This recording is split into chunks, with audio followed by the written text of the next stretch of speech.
For those of you who were earlier here, welcome back. For those of you who are joining us newly, welcome. I hope you had enjoyed a quick bite and a chance to actually catch up with old and new colleagues. I'm Elizabeth Saywick, the director of the UBC School of Nursing, and it is my pleasure to welcome you again to our 57th annual Marion Woodward Lecture. I would also like to recognize again with gratitude that we are together here on the traditional, ancestral, and unceded territory of the Musqueam people, as well as the Tsleil-Waututh and Squamish people. For those of you who are just joining us, we were honored earlier to have Musqueam elders Thelma Stogan and Elder Art Stogan and granddaughter Felicia Stogan with us to provide a territorial welcome. I would also like to add that we are grateful to the Mr. and Mrs. P.A. Woodward Foundation. They have generously supported this annual Marion Woodward Lecture named after Mrs. P.A. Woodward since 1969. So this is an ongoing tradition, and we hope for many more years. Now I'd like to invite my colleague, Dr. Emily Jenkins, who is professor and associate director of research and teaching scholarship in our school, to introduce the Marion Woodward Lecture keynote speaker, Dr. Charlene Chu.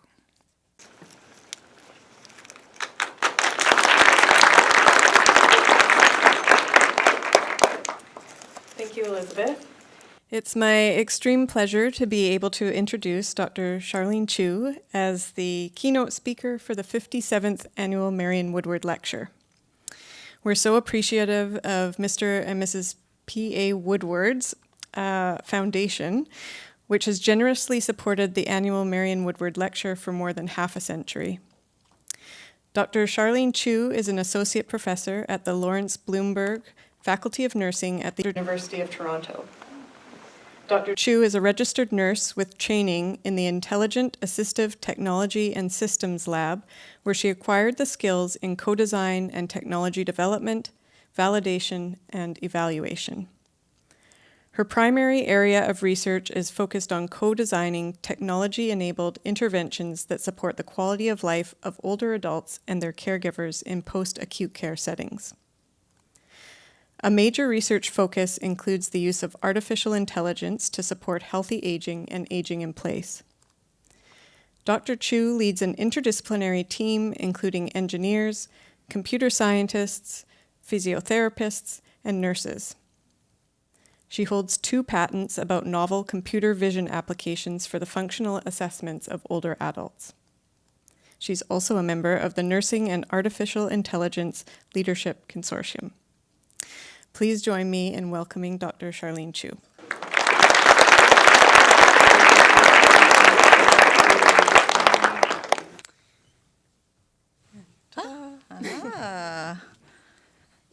Thank you. Okay, let's see here.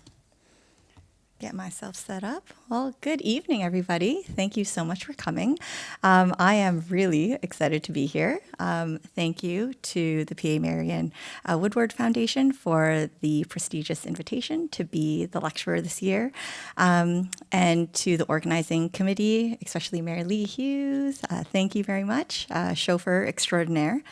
I love this city. It is absolutely beautiful, and it is very nice to be surrounded by mountains instead of skyscrapers and condos like what I'm used to in Toronto, so it's amazing. I'd also like to extend a thank you to the very, very kind and brilliant faculty at the University of British Columbia and Faculty of Nursing.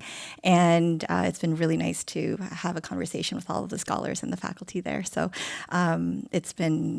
I've really enjoyed all of the discussions, and of course to the panelists, Bernie, Ash, and Lillian. It was a great symposium, so thank you very much.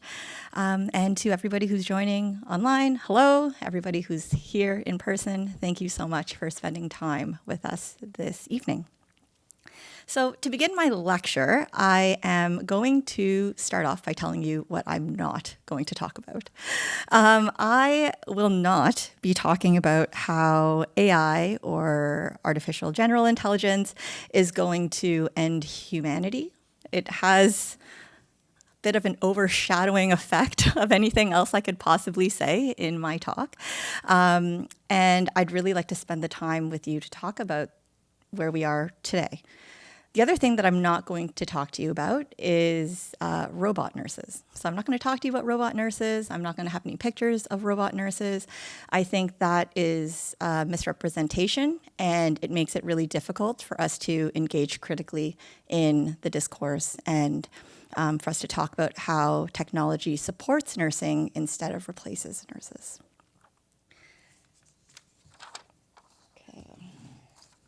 So the other thing that I really want to tell you is that I've been giving my talk a lot of thought, and my goal is to offer a new perspective on some of the discourse that has existed within nursing literature.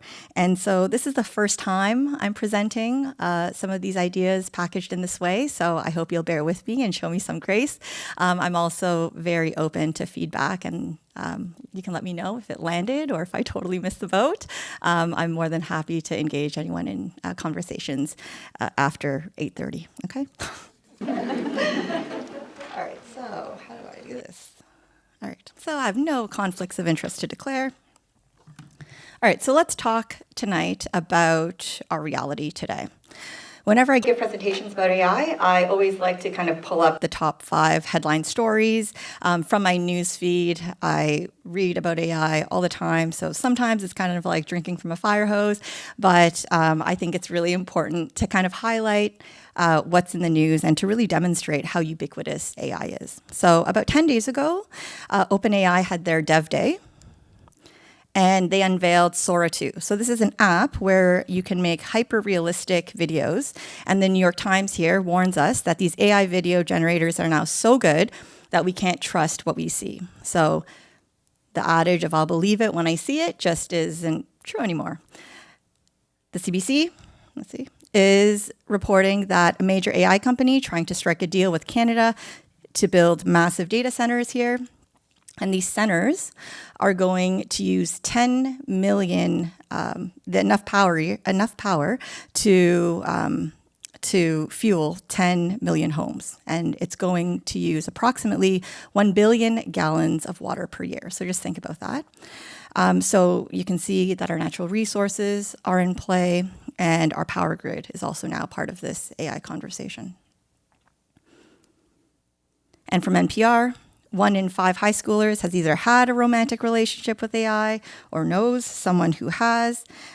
This has been all over my feed recently, especially since last month, where the US Senate had a hearing with the parents of the teenagers who very tragically committed suicide using ChatGPT. And I think this is also why it was so shocking to hear a couple of days ago, I think they announced it while I was here in Vancouver, that OpenAI is going to allow erotic conversations and texts on ChatGPT. So that came to shock to many critics, including myself.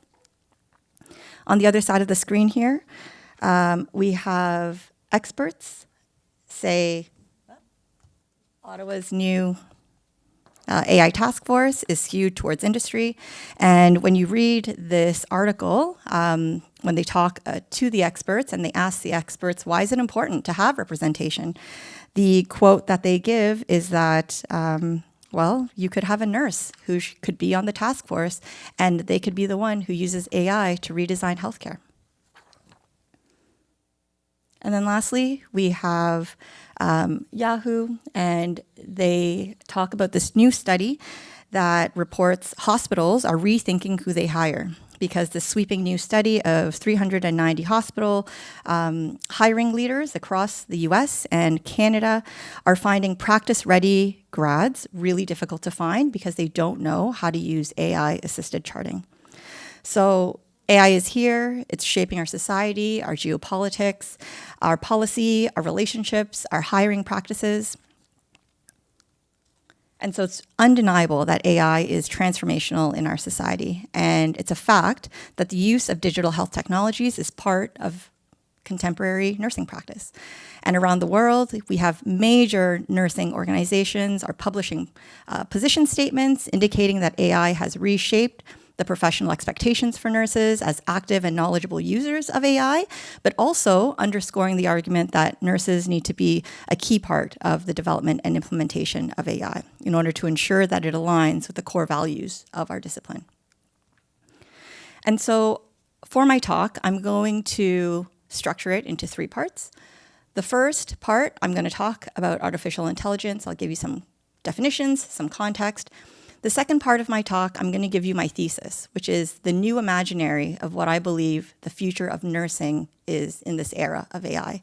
And then I'm going to follow up with evidence and research around practice, research, and education. It's kind of in that order, I think. So let's kick it off. Artificial intelligence. Let's briefly talk about what this is.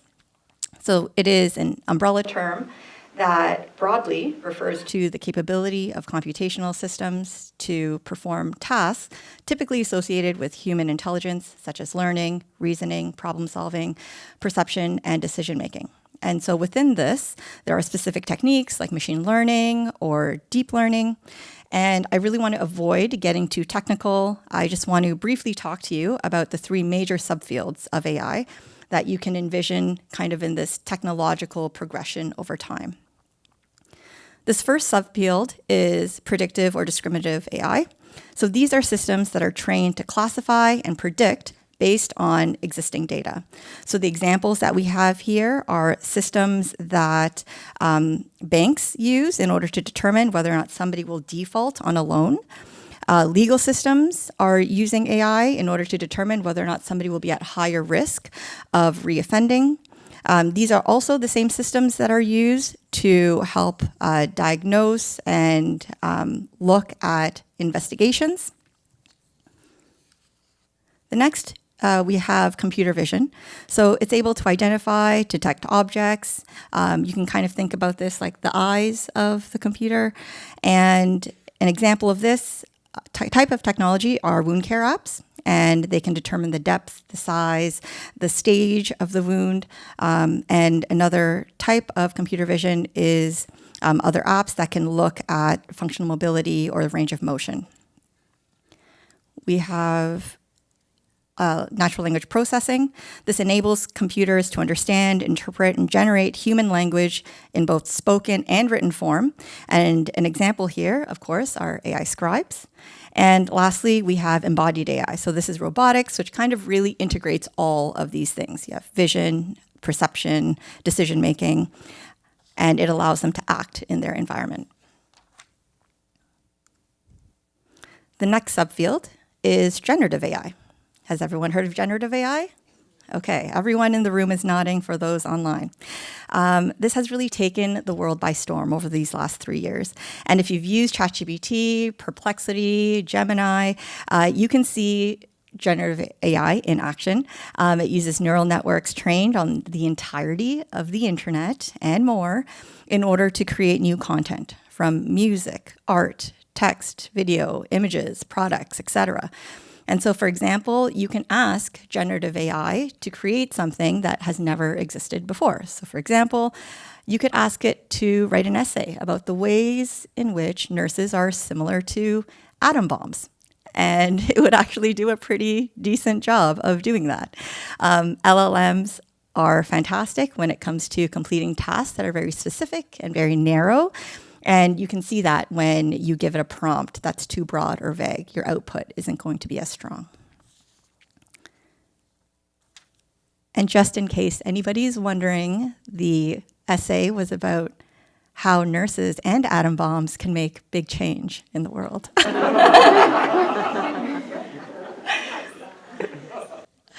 The third subfield of AI is this new kid on the block. It's called agentic AI. Does anybody know what agentic AI is? You put up your hand if you're familiar with it. Okay, so there's like 20% of the audience put up their hand. So agentic AI are adaptable, autonomous AI systems that can make decisions, and critically, they can act on their own in order to achieve specific goals. So unlike predictive and generative AI, they rely heavily on human interactions and prompting. Agentic AI systems are able to understand context, they're able to reason, and they're able to adapt their actions based on real-time situations. And so agentic AI achieves goals with the use of these agents that are able to interact with the digital environment. So they autonomously are able to explore information. So if you think about the way you navigate your computer, you click on files, you open folders, the computer, these agents, they can do that. They can navigate the internet, they can query databases, they can click on links in websites, and then they can plan a multi-step process and then execute on that in order to achieve these goals. So in comparison to generative AI, you don't need any prompts, you give them a goal, and it's able to act in real time. Let's see. There we go. And over time, AI has improved exponentially. So this is the default graph everybody shows when they talk about AI. This is the Stanford University graph about how rapid AI has changed over time, that now it outperforms humans across a range of benchmark tasks. And you can see here to the top right of the graph, right up there, that it has surpassed human capabilities in many different benchmarks, including image classification tasks, handwriting recognition, reading comprehension, answering PhD level science questions, and competition level math. What's particularly striking here when you look at this graph is the rate of acceleration. And ChatGPT, you can see that it came out to public realization in 2022, and now, just 3 years later, we have agentic AI. And at this rate of advancement, it will just get progressively faster and faster because now we have agents that are able to continue to improve and work on these models autonomously. So these companies are going to be able to have millions of these models just working on their own, improving over time. So this rate of improvement will just continue to increase. And we know this to be true because this past week, new techniques continue to be discovered and explored. And so this technique is called agentic context, where are we going? Yeah, agentic context engineering. And these agents are doing exactly what I just described. They're able to self-improve models.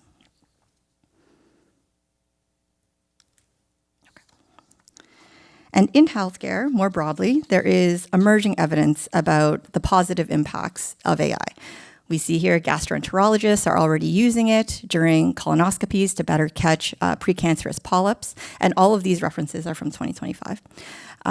We have radiologists that are using AI to detect more breast cancers on mammograms. Several AI-augmented systems have been shown to reduce clinical deterioration. There's a ton of research now about AI scribes and AI easing the burden of documentation. These tools are able to listen to conversations and assessments, and then they're able to generate a detailed summary afterwards that, of course, the clinician needs to verify and double check. But it's easing their documentation burden.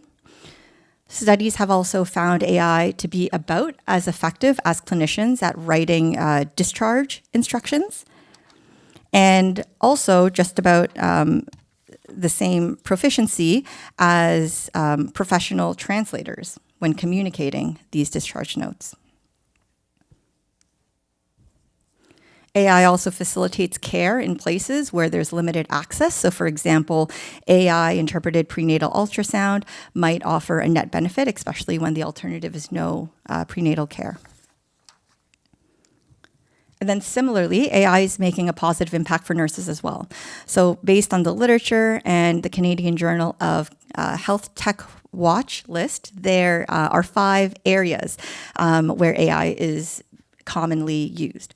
So for assessment and monitoring, St. Michael's Hospital, where were my old stomping grounds when I worked in general internal medicine, they implemented a tool called ChartWatch. And this tool will notify nurses when there are any changes in patients' labs or their vitals. And using the system, they were able to cut the number of unsuspected deaths by 26%. And so that's a notable amount. And if anybody is interested in reading that story, that news story up there, the nurse who is featured, the entire story is about the nurse using this AI. Secondly, AI is also being designed to help nurses complete false risk assessments.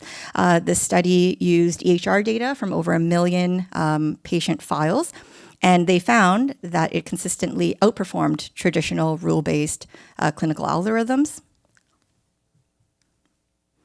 For clinical judgment, this literature review of 25 studies reported that AI alerts were able to support nursing clinical decision-making, which allowed them to intervene earlier. So this is very similar to ChartWatch.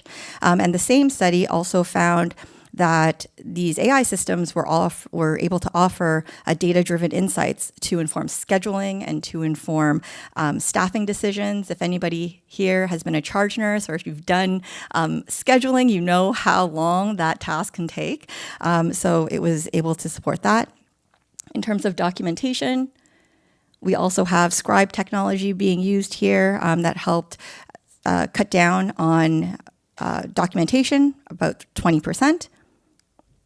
And then when it comes to patient interaction and education, this study compared digital clinicians to real nurses in person giving patient education, and they found that the patients who had the digital clinician actually retained more information.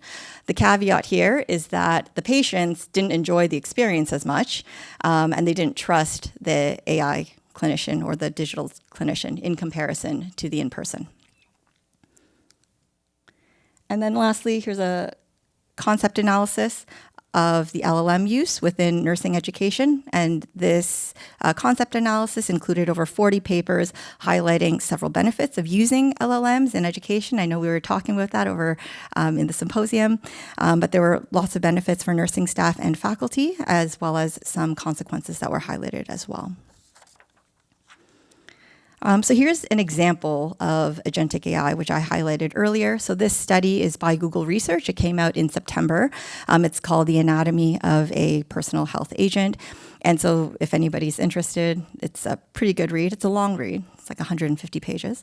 But when you look at this figure, you can see above me that when the patient or the consumer asks a question, it goes to this orchestrator agent. And this orchestrator agent outsources the question to multiple specialized subagents that serve different purposes.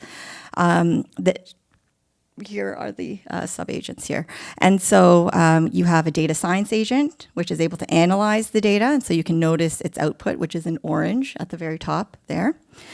You have a domain expert, and this domain expert is able to interpret the data using clinical evidence. And you can see its contribution to the output at the end there. And then lastly, you have the health coach agent, and they are specialized in counseling and coaching and showing encouragement, and you can see their contribution to the output there.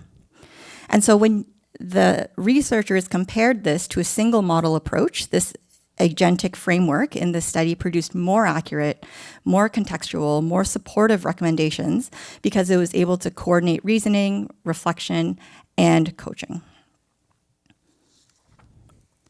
So given all of this context, it is undeniable that we are in this era of AI. And the fact that we know that AI will continue to advance exponentially, if there was ever a time for nurses to engage critically and intentionally with AI, the time is now. So I would say that up until this past year, the dominant AI imaginary, meaning the general collective vision, the values, the assumptions, shaping the values think about AI, has been that AI is quantitative. Nurses have associated AI with coding, with more computation, bigger data sets, greater accuracy in predictions, O's and ones. And within this logic, it is very easy for nurses to feel peripheral and very easy for nurses to become the recipients of technology, not co-creators or leaders of AI. So what I'm proposing for my main thesis is a different way of imagining AI within nursing, one that is informed by the Alan Turing Institute white paper that's entitled Doing AI Differently. My imaginary has 3 foci, which I'll go through. Firstly, now, because we know that AI has surpassed human baselines on these technical tasks, the next frontier of AI is not quantitative, it's socio-technical. So it's about human judgment, context, sense meaning, right? We have technology that is just as good or better than humans in certain tasks and in certain benchmarks. So now we need to ask ourselves, what are we going to do with this technology? Where does it best belong? Who does it serve? And so this is where the role of the nurse as implementers, as clinicians who can think thoughtfully about how we embed these technologies into care is essential. And if we take this socio-technical perspective of AI, nurses naturally assume a leadership position because nurses have this deep knowledge about patient and about care and about the system. The second foci is that AI risks homogenizing care because it embeds structural bias. We talked about that in the symposium earlier, but it also causes environmental harm. So the second foci is really focused on equity and inclusion.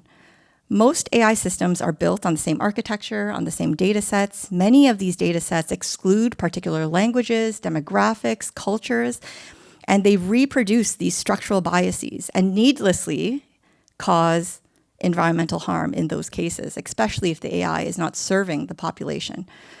So this foci highlights nurses as advocates, as coalition builders for our population, our places and spaces, ensuring that the technology reflects the diversity of those that we serve rather than reproducing harm and causing all different types of harm, including environmental. And lastly, my third foci centers on relationships. Relationships between humans, so nurses and patients, and these AI systems. Because AI is reshaping how nurses and patients think, decide, and relate to each other, these interactions and relationships now require attention. So we're looking at the ethics of these relationships, the harms of these relationships.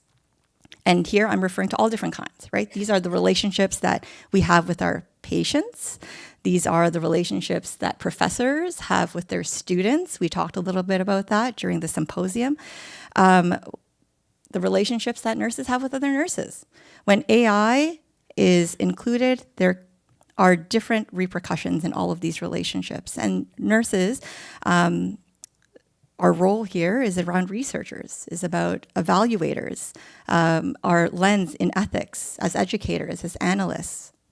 And so these 3 foci in the era of AI really underpin the thrust of my talk. So I hope that maybe this might offer a new perspective of seeing AI through this lens of nursing values. Each foci names a different kind of leadership that nurses can claim in this moment. And so building on this approach, I'll discuss nursing practice, research, and education. Okay, so let's turn our focus to nursing practice. So this chart here, let's see. So this chart looks at how people across 32 countries feel about AI. And I've highlighted how Canadians feel about AI in this red box. And if you look at the top 2 rows, only 65% of Canadians say that they know what AI is, and only 36% say that they know what products use AI. And so I think this statistic is a really good starting point for our conversation because it draws your attention to the fact that while AI is racing ahead from a technical perspective, there is a collective understanding of the general population that is one that is not keeping pace. And so this is a knowledge gap for our patients and for our communities. Then you can notice here the tension at the bottom rows. You have 37% of people who are excited, but the other 2/3 are nervous about AI. So this tells us that there's a gap in trust of this technology as well. And so nurses sit closest to the patient, we sit closest to the public, and so this puts us in a very unique position where we can help patients understand how AI is used in their care, we can explain decisions, build that trust that is so needed in order to humanize care. The same trend here is also reflected in nurses because, surprise, like I like to remind people, nurses are people too. And a Canada Health InfoWay survey of nurses in 2023, this is a couple of years old now, but it shows that 70% of nurses report low confidence or knowledge about AI. And the same survey, when they asked nurses what they need in order to support their use of AI, nurses asked for training, education, appropriate regulatory systems, policies, guidelines, organizational readiness, and policies to integrate AI into their practice. So some of that bubbled up in our earlier discussion as well. But these priorities clearly point to the role of the nurse who has emerging AI literacy to act as educators, as mentors, as professional practice leaders, advisors to policies and guidelines to help work and support that translation of AI, and participating in governance and ethical frameworks for more transparency, more accountability, and safety. At a system level, nurses are also needed to lead this AI integration. This report from MIT that just came out makes it clear. 95% of AI pilots get zero return. So this means that there's a high adoption, but very low transformation. AI tools primarily enhanced individual productivity, that's true, but it led to very little meaningful structural change. And in fact, when you looked across the different sectors in this report, healthcare and pharma ranked among the very lowest sectors for actual disruption. This means that we're bringing AI into healthcare, but nothing fundamentally shifts about how healthcare is delivered. Oops.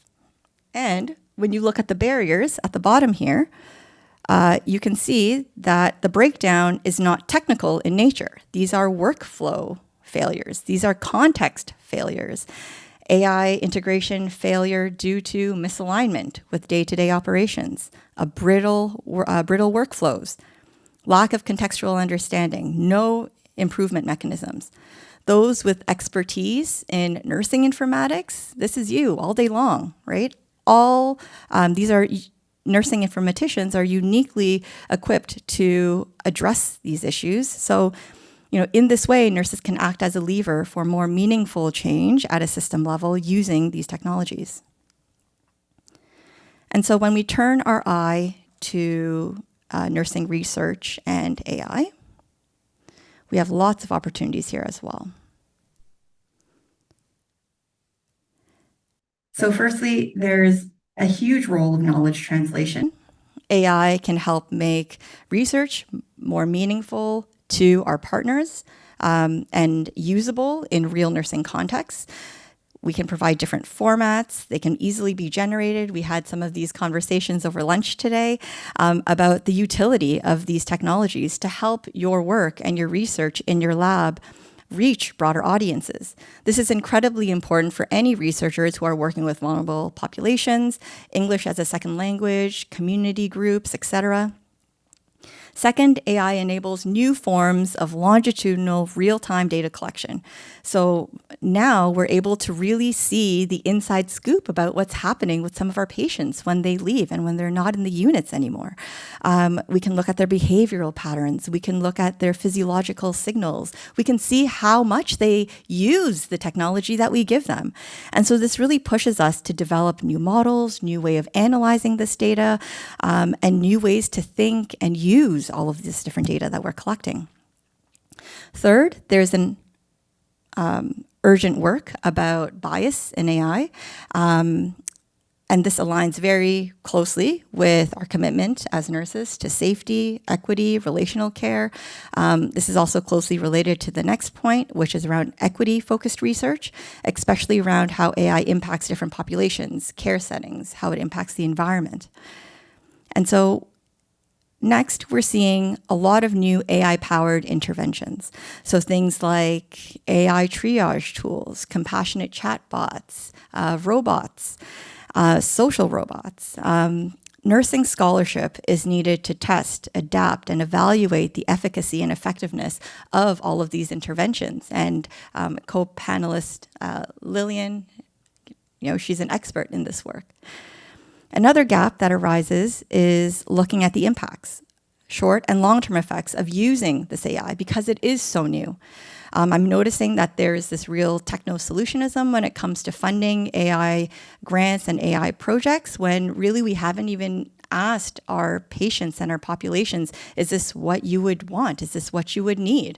I specialize in older adults and in healthy aging, and one of their major concerns is mobility. And they don't want to use an AI, and can an AI even help them with mobility and function? So I think we need to be asking these really critical questions when it comes to nursing research. There are also ethical issues that arrive with these technologies around our responsibility, explainability, liability, accessibility. There's also research analyzing these massive data sets where nurses bring this interpretation and context that one discipline alone can provide. We also have an opening to explore new care models now because of these agents. So can we compare these different models, a human-led model versus a human supplemented with agents versus an agent fully led model?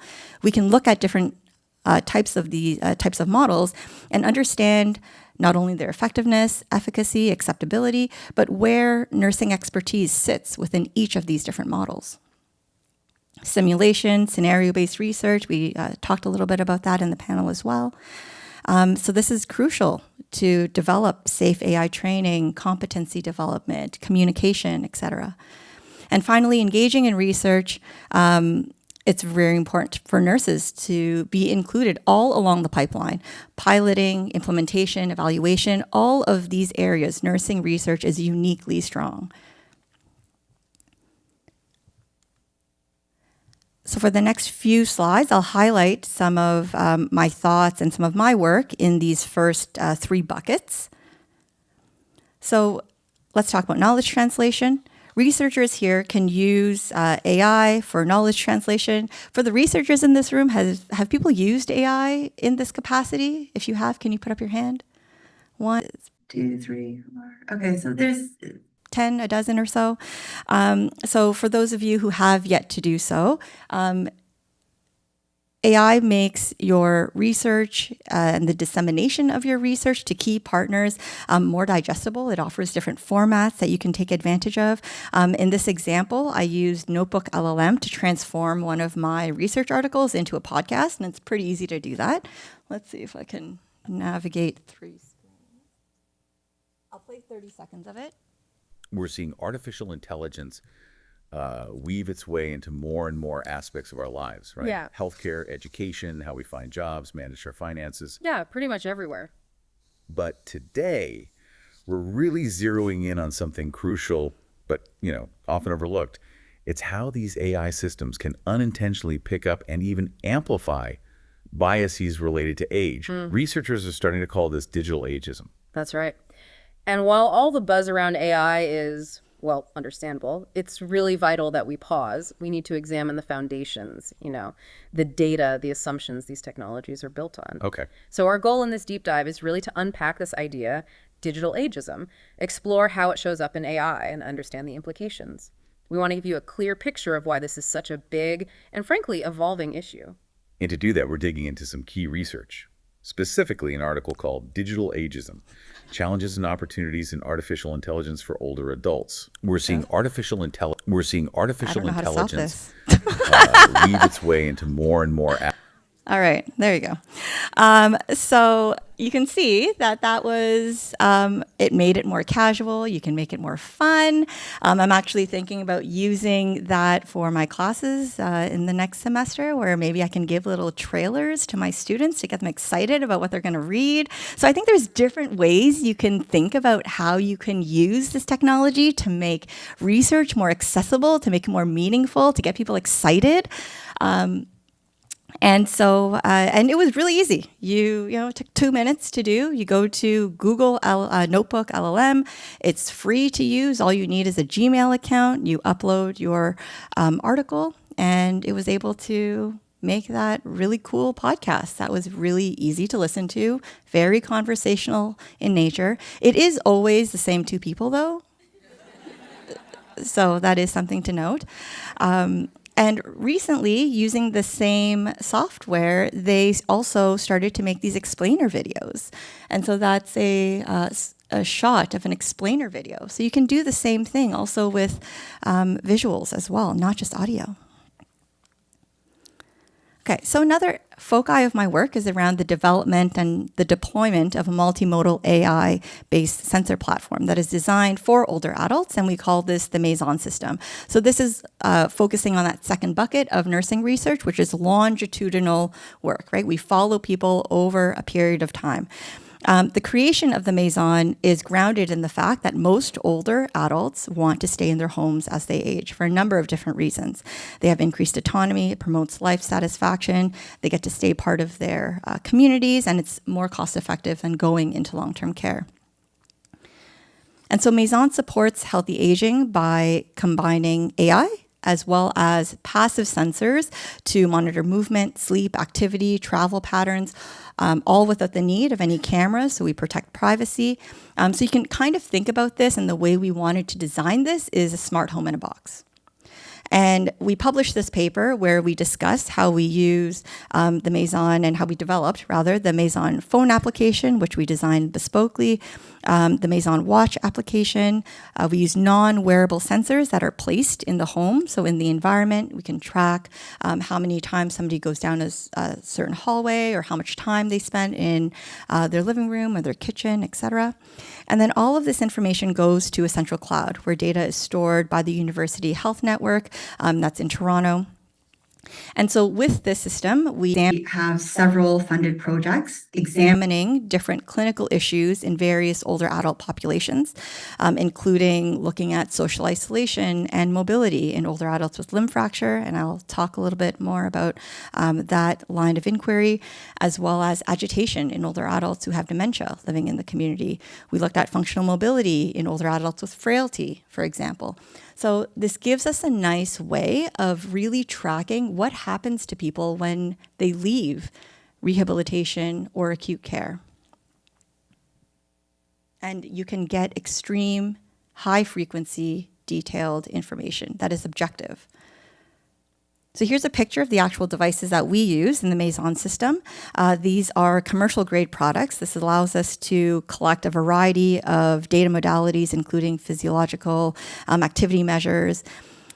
Maison features seamless data collection, so it's meant to be easy for older adults and unobtrusive in their daily lives. In one of our studies, we conducted user testing, and we had high system usability scores, indicating high rates of acceptability. We also did qualitative interviews as well. And with this multimodal system, they're also able to enter in things that happened to them that day, if they so choose, if they so wanted to share that with us. And so with this, we were able to assess patterns, detect anomalies, build predictive models.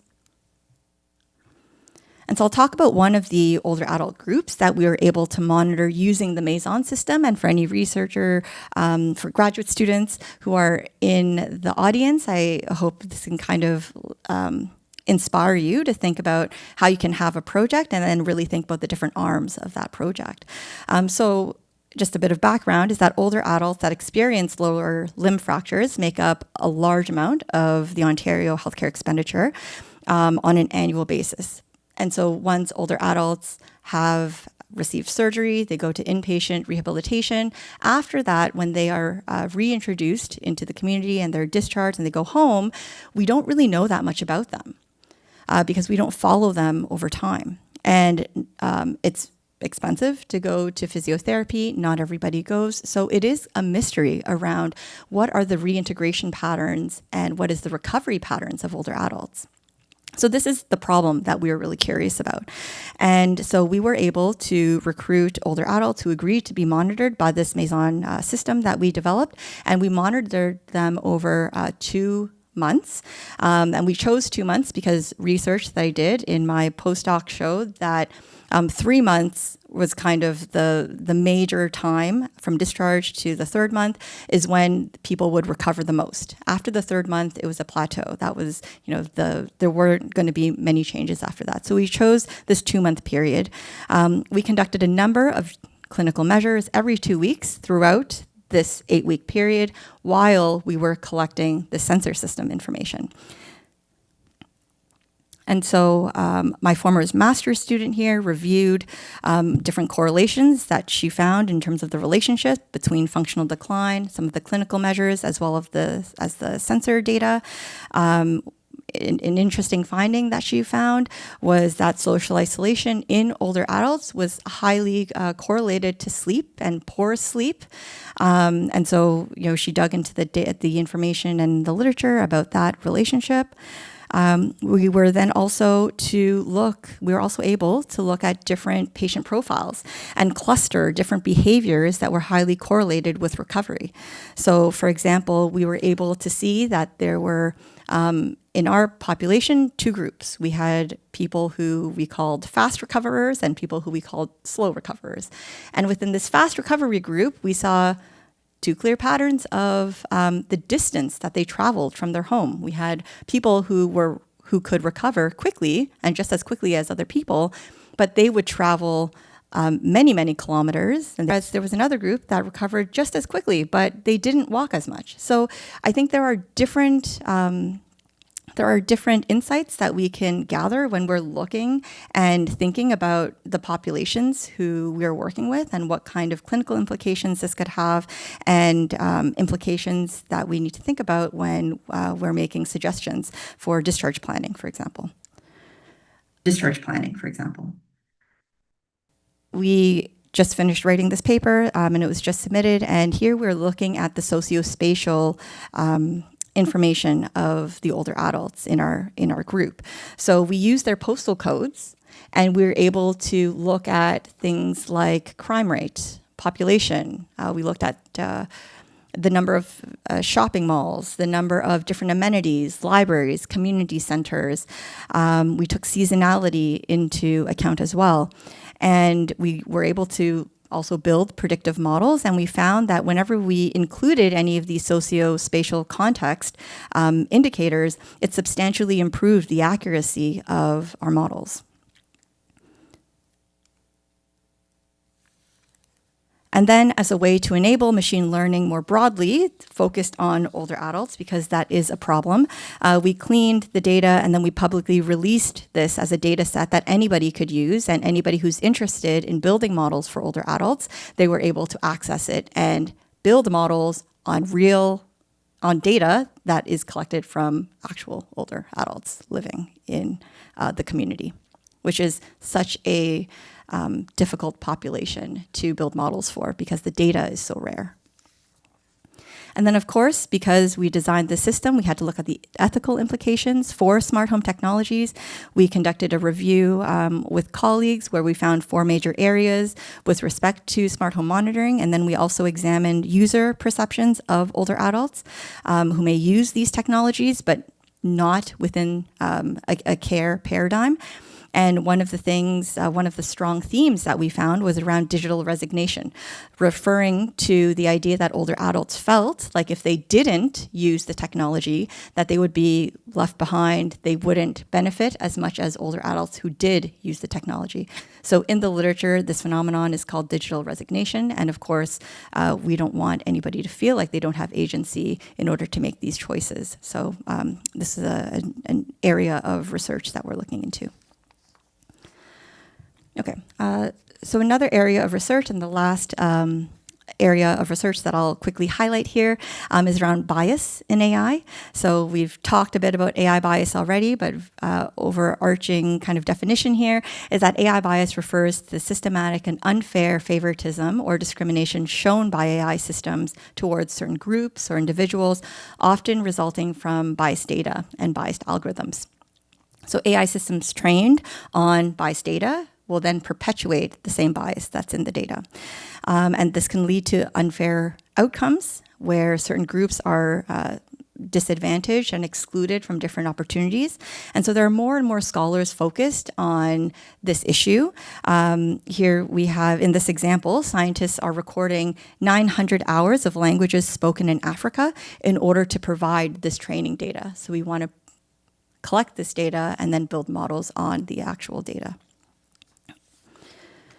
So my work in this area is around digital ageism. We've written several papers and really drawn out the concepts in digital ageism. So it's defined as age bias in the design, the deployment, and the development also of AI and digital technologies. So in this work, we explored this topic conceptually. We looked at it also through a feminist lens, and we've published a few things about it.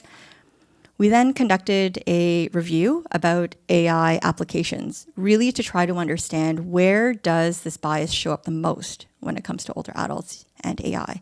And what we found was that facial recognition systems, so the same systems that you have to unlock your phone and other applications, had the most bias that was reported in the literature. So we wanted to further examine some of these data sources that were used to build these facial recognition systems. So we looked at the 7 most commonly used data sets for facial recognition that we found in our literature review. And you can see here in the graph in the middle, this is morph longitudinal, and this was the largest data set with over 400,000 images of faces. And we did the analysis, and we have the breakdown on the side here. But when you look to see how many of those faces were older adults, it contained only 0.001% of images that were of older adults.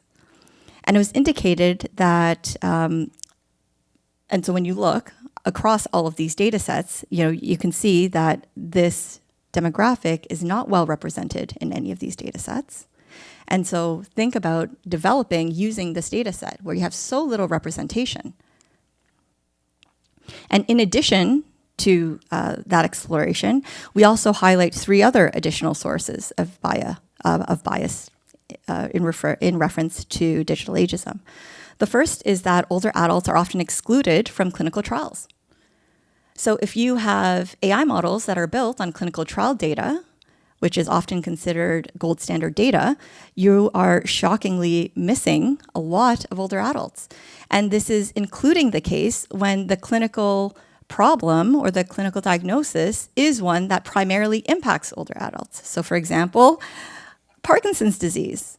49% of clinical trials about Parkinson's disease, which primarily impacts older adults, excluded older adults. And so obviously this is problematic because AI models that are trained on this data will not recognize or respond to the needs of older adults. Then we have clinician bias. Ageism in healthcare has been extensively documented. We know that older adults face barriers to access. They have delayed care. There's treatment rationing. And so when there's this bias in the practice, it ends up in these data sets as well, and then AI learns about it. And then there's a technical issue. When we talk about AI in healthcare, we often assume that the data is trained on the patients that that model is being used on. But that's not the case. Sometimes it's not even trained on that actual patient population. So here, in the case of older adults, when data from older adults is not available, what is often done is that developers and of these models end up simulating aging. Like here, you will often have younger adults, often male university engineering students, who will imitate the gait of an older adult, or they'll wear weights to imitate how an older adult might lift up a spoon to eat. And that data is being used to build AI models. So before we even release this information, there's already bias baked in all the way. And of course, we need to investigate how we mitigate this representation bias. So when we looked at the data, we saw some different strategies, and there's 3 main strategies that we noted in the data. So the first is that we need to first create a balanced data set, meaning that researchers, like me, need to make a concerted effort to include a representative population. If that is not done, the second thing you can do is that you can augment your data set. So you have a data set that is not biased, or that may have bias in it because it's non-representative. So you would augment that by either adding a different data set, or maybe you would add synthetic data. And then the third is that you might do some algorithmic technical modifications. So in one of our other studies, we used something that's called adversarial learning, and this paper was led by Shroz Khan, to ensure that the models didn't disproportionately misclassify or overlook older adults. So then in this way, we prioritize fairness. So our next grant that we've just put in is about synthesizing some of that facial data in order to help balance some of these data sets. So I'll come back and I'll report how that goes. Nursing education, I have 5 minutes to talk about this, so here I go. A lot of students are using ChatGPT, 77% in Canada, 92% in the UK, 99% in China. And this is an interesting way that one of my students came to my office and talked to me about how they use ChatGPT. And she was a nursing student, and she said, "I'm freaking out. My exam is tomorrow. Here are all of my professor's notes. Here is a practice quiz that I did. My exam is however many questions. It is worth however many marks. Please write me a study guide and just highlight the key points that I need to get a B." And while there have been many benefits to nursing students found in the literature, for sure, there's also many consequences as well.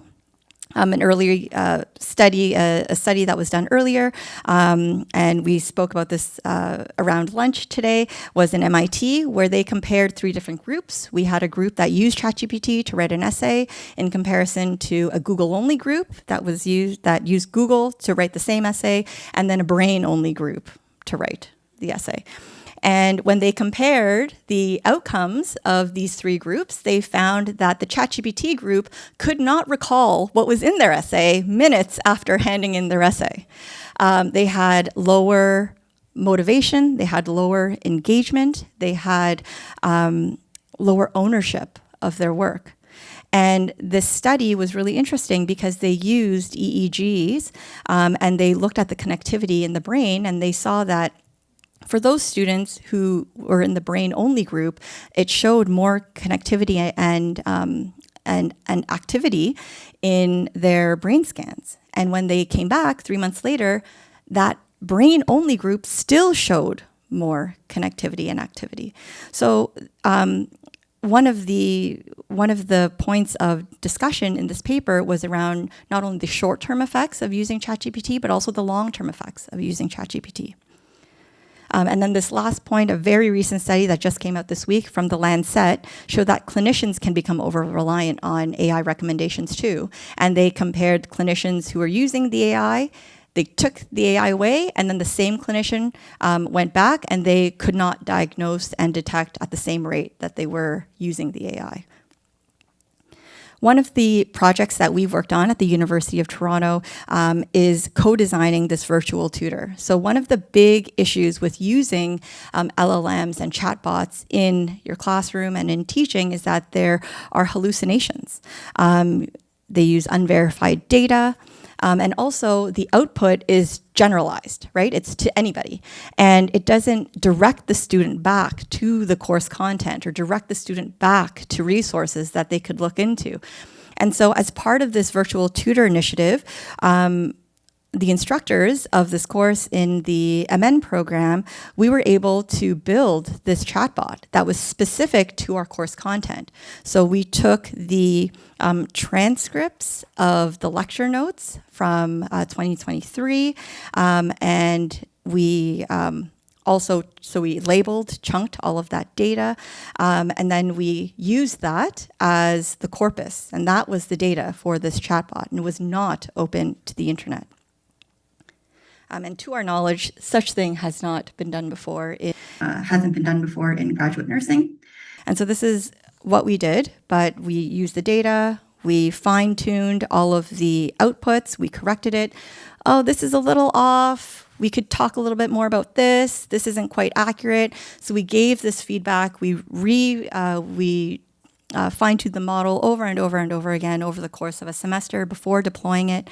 Before deploying it, we exposed the students to effective prompting strategies, reinforced different policies, academic integrity, etc. And then we deployed the system to our MN students. And our MN students are across 3 different streams. They're nurse practitioners, they're clinical, and they are health systems leadership and administration. These courses are also online and in person.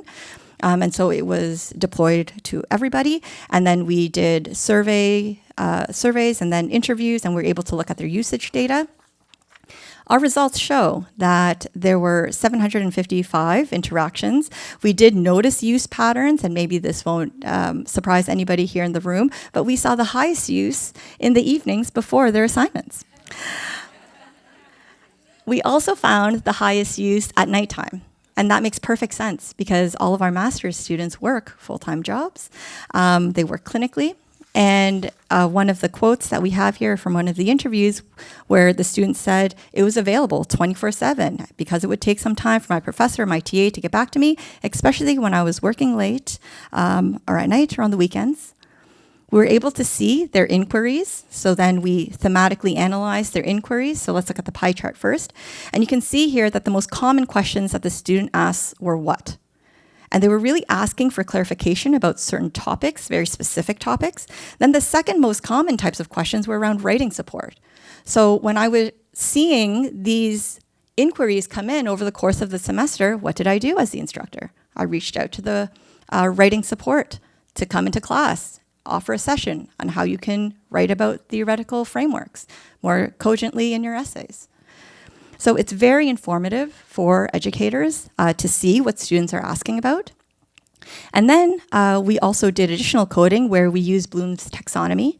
And for those of you who are savvy about Bloom's taxonomy, the very tippity top of the Bloom's taxonomy pyramid is creating. And so you can see that at the end of the timeline. So by the end of the course, students were asking more deeper questions about how do I create this tool to evaluate this program that I just imagined and that I just proposed. And so we have some more work to do in this area. We're going to remodel the virtual tutor. We're going to retrain it. We're moving it from Copilot to Cognity. We want to evaluate more deeply about whether or not this impacted any student grades. So I think this is just the tip of the spear at this point in time. Our limitations here is that we were not able to link the different, and maybe that's not a limitation, right? But we were not able to link queries with students. So we don't know who asked what.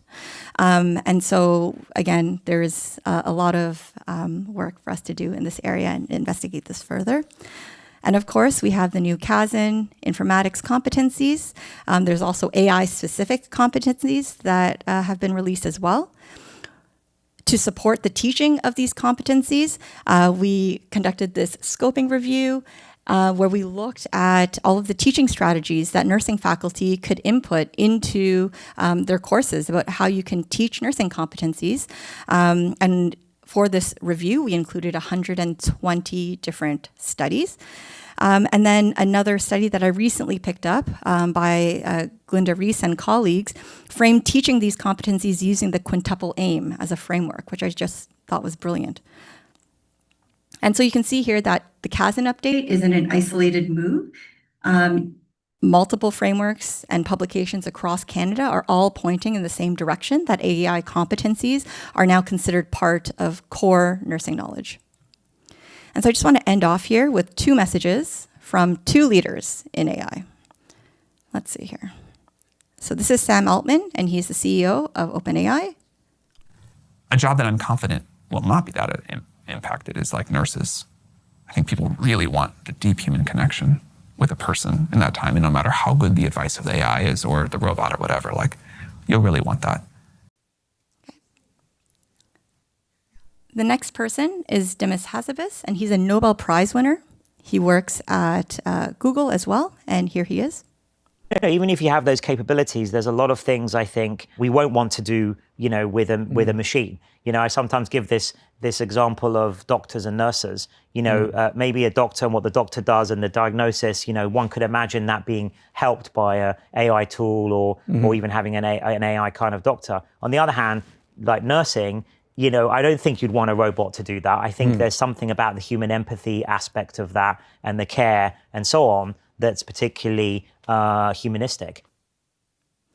So here are 2 leaders in AI really drawing a line in the sand here, highlighting how AI will, even if it could, replicate empathy and care that is so central to nursing, that people won't want it, and that they don't know that it would possibly even be able to replicate that. So we are very unique in our profession. So in summary, in the era of AI, nurses will continue to be the symbol of human compassion and care. The imaginary that I proposed in my talk for the future of nursing in this era of AI is related to nurses bringing that real-world context, the emotional intelligence of that socio-technical lens. Nurses are essential here in terms of implementing, being a leader as a clinician. Secondly, nurses can be advocates against harm, AI bias, environmental damage, co-designing AI tools to make sure that these tools best fit the environment and the people and the places and the spaces.